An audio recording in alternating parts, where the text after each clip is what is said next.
Hi, my name is Patricia Allingham Carlson. This is the first of a series of videos for children and beginning artists. As an artist and a private art class teacher, COVID virus has interrupted my schedule like it has the school schedules for so many children.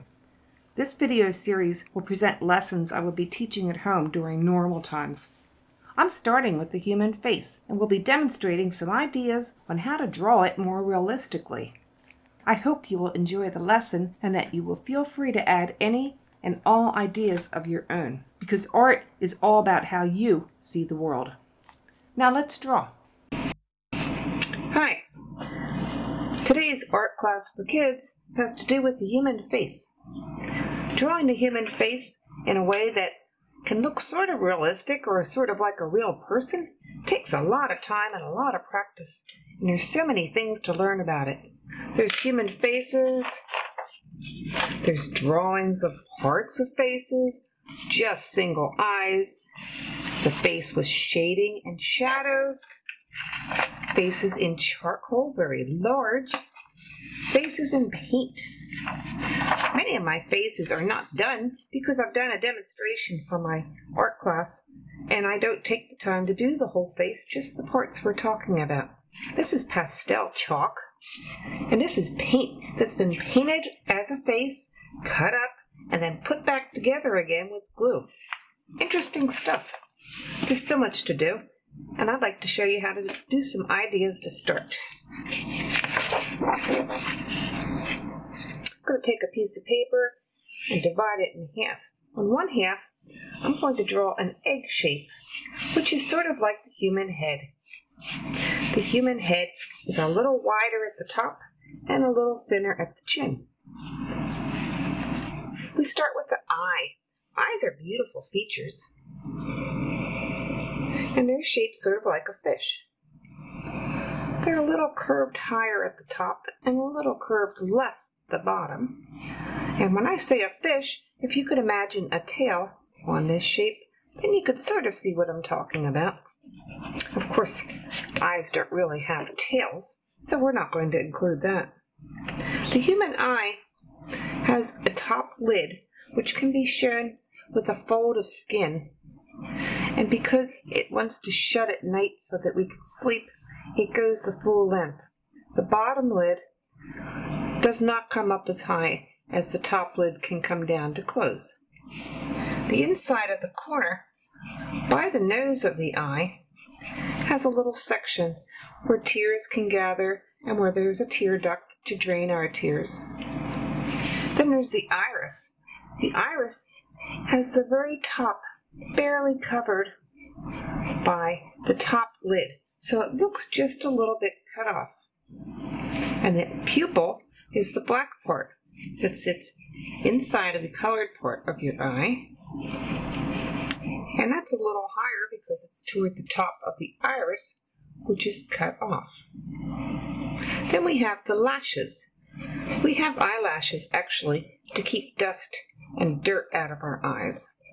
They curve outward from the underside of our lid, which is where they grow from, each little hair. The bottom lashes are not as long. We have eyebrows. Eyebrows sort of help to keep your forehead from dripping sweat into your eyes. The eyebrows sort of catch perspiration, and if there was dirt, it wouldn't drip into your eyes easily. The eyebrows are also a really good guide to where to put the nose. If we put in the suggestion of where the other eye is on this very large face, we can put in the eyebrow and show you how to find where the nose is. The nose is formed by shadows and folds of skin, but since we can't show that today, we're just going to show you the lines. The lines of the nose come inward from the eyebrow and outward to the bottom, which is where the nostrils sit. So, inward from the eyebrow, outward toward the bottom, we curve into nostrils at the sides of the bottom, which you can feel yourself if you touch your own nose, sitting into these curves of your nostrils or your nostril holes, which is what you breathe from. Looking at a person from the front view, these look sort of like ovals. If you look up the nose, they're going to look like circles. More so, anyway. Then we have the bottom part of the nose, which comes down and forms two little dents right above your lip area, which is your palate. This dent here helps you to form your top lip. We sort of draw the same curve again. Take it out from the top and over. Take it out from the top and over. And then you put on the bottom lip. These are general guidelines for the human face. Noses can be much bigger. Noses can be much smaller. Lips can be much wider. Lips can be much more narrow. And the same with eyes. Eyes are all different sizes and all different shapes. You have to look at yourself in the mirror. You have to look at the subject or the person you're trying to draw to get it right for that person. We're all built very differently. Taking this over to this egg shape here, we can talk about the features and where they're placed on the face. Having a ruler is a good tool. I'm going to divide this down the middle, lengthwise up and down. And then I'm going to divide it down the middle from the top to the bottom. This is approximate. You don't have to get it perfect. So why am I doing this? This is the lines where your nose and mouth and eyes will fall. This is the lines where your eyes will fall, because your eyes are fully halfway down your head. And you can ask me what goes up here, because that's a lot of space. But we'll come to that later, maybe in a future lesson. For today, we're going to talk about this section here and here. Starting out with a fish-shaped eye, I'm going to put it in right about here on my head. And for the next part, I'm going to measure how wide it is, take it over, and put in the other eye, because eyes are about one eye width apart. Don't worry if you don't get it perfect. Just try your best. Close enough is close enough. Again, you can use a ruler, or I like to use my fingers and lock them in place, and that helps me. But if you want to use a ruler, you can measure the width of the eye, come over by that same width, make a little mark, and make the other eye, and you will get about one eye apart. To do the eyebrow, coming up above the eye, and doing the same thing on the other side. And again, if your eyebrows are not exactly the right shape or exactly the same, it doesn't matter, because people's faces are not exactly the same either. We come inward for the nose, and then we're going to make two more little marks. This will be about where your nose is, and this will be about where your mouth is. About thirds. Come inward,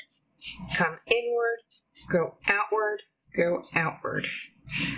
Make yourself a nostril, curving outward like a C on each side, going in different directions, and then fit in a nostril hole. Again, from the front, these look sort of like ovals. The little bottom is done here, and I will definitely be showing you how to do noses in a more shaded manner in the future.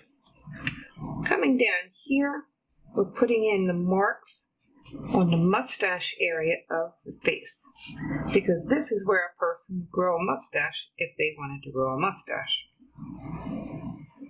And they could grow a mustache. I couldn't grow one. Coming down here, we're going to do this little curvy line again. And then how wide is the mouth? And there's the question. If I come down from the pupil, which is looking a forward person,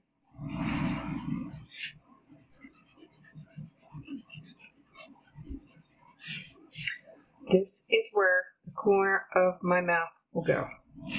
So I'll do the same thing over here, putting in the iris, putting in the pupil, dropping a line down, and this is where the corners of my outer mouth will go. I'll take this line out to here, and then I'll draw on the top lip.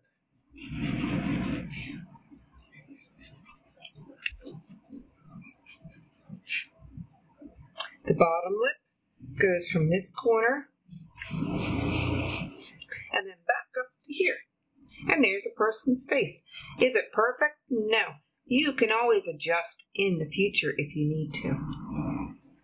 So what remains to be completed for this particular part of our lesson is, where do the ears go? And this is sort of a fun one. Your ear goes from your eyebrow to the bottom of your nose. Now, you can do this on your own face. If you take your fingers and put one on your eyebrow and one on the bottom of your nose, trace it outward to the side of your head, you're going to find your ear right in there. So there's the ear. Their ear. Out from the eyebrow, out from the bottom of the nose. You could put in some of the inner folds of the ear, which I generally keep pretty loosely done. At this point anyway, depending on how realistic and detailed you want to get. From there, you've got some adjusting and you've got some erasing to do. So let's just do a little bit of that so that we can be all set for the next lesson. I'm erasing extra lines that I drew for sketching purposes. I'm erasing the lines down from the eyes, where I showed you where the mouth corners go. And I'm erasing the line that goes down the middle of the face, because in reality, nobody's got that. I guess unless they drew it on.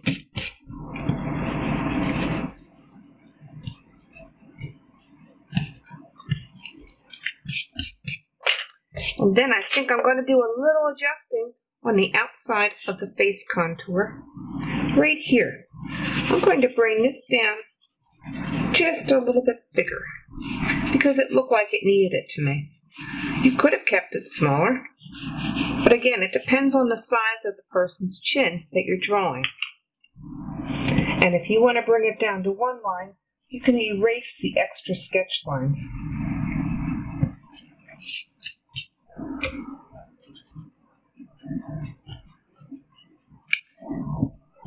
And here we have a drawing of a person. No hair yet, no neck yet, and no shading of any kind, but it is a good start for a person. Next time, I think we might do a little shading. And I'll see you next time. Keep on drawing. I hope you enjoyed this video and learned something from it. Please give it a like and a thumbs up and subscribe in the links below so you don't miss any lessons coming up. There are also links to the places where I buy my supplies from, including most of my scholastic supplies from blick.com. More links lead to my Facebook page and my blog on art and life. I'll see you next video.